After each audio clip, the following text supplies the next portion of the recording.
ஐயா, யோக ஆசனம் என்றால் என்ன? அனைவருக்கும் என்னுடைய காலை வணக்கம்.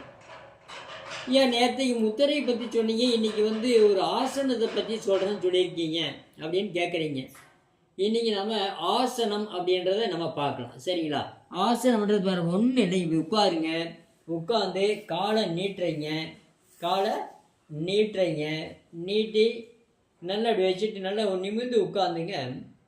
இந்த காலை இடது காலை நீட்டுறீங்க, வலது காலை மடக்கிறீங்க. மடக்கி இப்படி வச்சுட்டு நீங்கள் இப்படி இப்படி பிடிச்சிட்டு இப்படி திரும்பலாம். முடியாதவங்க இப்படி நல்லா திரும்பி நல்லா நிமிர்ந்து உட்காந்து திரும்பி ஒரு 5 மூச்சு நல்லா எடுத்து விட்டீங்கன்னா சரி. இது முதல். ரெண்டாவது, இதே காலை முட்டிக்கு வெளியே வைக்கிறீங்க. முட்டிக்கு வெளியே வச்சு அதே மாதிரி இப்படி நல்லா பிடிச்சி நல்லா இப்படி திரும்பி நல்லா மூச்சை நல்லா இழுத்து விட்டு நல்லா திரும்பணும். திரும்பி ஒரு 5 முறை மூச்சு நல்லா இழுத்து விட்டுட்டு, இது வக்கராசனம் பேர். இது 3வது முறையை நாளைக்கு நான் செஞ்சு காட்டுறேன். வாழ்க, வளர்க, உயர்க. நன்றி, வணக்கம்.